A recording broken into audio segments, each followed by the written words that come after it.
For today's video mga pare, may panibagong YouTube channel na naman tayong i-review o i-feature walang iba kundi ang YouTube channel ni Jegar Villacorta. So yung mga pare ko si Jegar Villacorta, mayroon siya may 307,000 subscribers.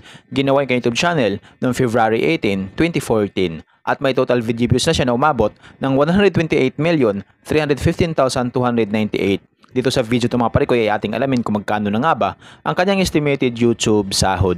Disclaimer, lahat na makikita yung amount dito o yung mababanggit kong amount dito ay pawang estimated po lamang gamit ang Social Blade. Ang Social Blade ay isang public website na kahit sino ay pwedeng tumingin dito at maaari nyo rin makita ang lahat ng mga estimated YouTube sahod ng mga vloggers or content creator. Layunin lamang ng video ito na magbigay ng inspirasyon sa mga tao makapanood nito, lalong-lalo na sa mga small YouTuber. So yung mapare ko ano pang hinihintay natin, samahan niya kung i-review natin ang status ng YouTube channel ni Jegar Villacorta.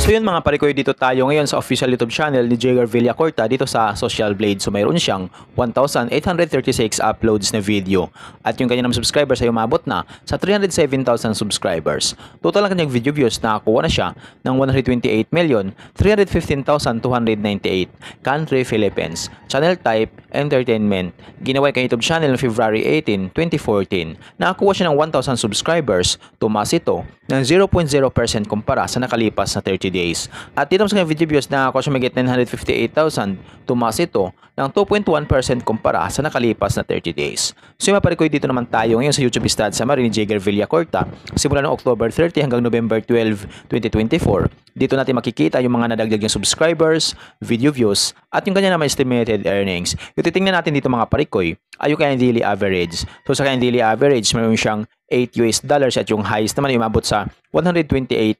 I-convert natin sa piso. Simulan natin pag-convert sa lowest na mayroon siyang $8 i-times natin sa 58 ay mayroon siyang 464 pesos na posible ang kitain sa loob ng isang araw. At kung umabot naman yung highest, umabot sa $128 i-times natin sa 58 ay mayroon siyang 7,424 pesos na posible ang kitain sa loob ng isang araw. So yung mga parikoy, dito naman tayo ngayon sa kanyang estimated monthly earnings. So disclaimer po lamang mga parikoy, ang video na ito ay layunin lamang na makapagbigay ng inspirasyon sa mga tao makapanood nito, lalong-lalo sa mga small YouTuber. Lahat na makikita yung amount dito o yung mababanggit kong amount dito ay pawang estimated po lamang gamit ang Social Blade.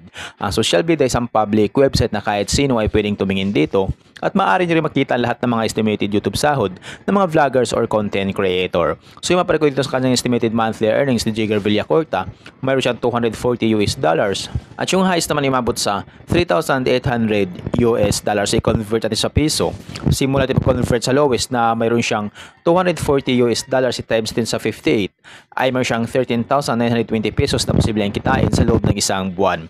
At kung umabot naman yung highest, umabot sa $3,800 i-times din sa 58 ay mayroon siyang 220,400 pesos na posible ang kitain sa loob ng isang buwan. Pero maraming magbabago pa ito mga parikoy, depende sa dami ng views na makukuha ni Jegar Villacorta. So dahil ang sahod ng mga vloggers or content creator, nakadepende sa dami ng views, hindi sa dami ng subscribers. At laking tulong din yung mga viewers na hindi nag-i-escape ng ads. So kapag once na hindi po tayo nag-i-escape ng ads, medyo lalaki ang YouTube sahod ni Jegar Villacorta. So yung mga parikoy, hanggang dito lang yung video natin. So kung mayroon kayong iniidolong vlogger na gusto nyong malaman yung kanilang estimated YouTube sahod, paki-comment lamang sa comment section at gagawa natin ng ganitong klaseng ori ng video. At kung nagustuhan nyo ang video ito mga parikoy, huwag nyo po sanang kalimutan mag-like, share at mag-subscribe sa munting channel ito. Once again, this is Parikoy TV. Peace out.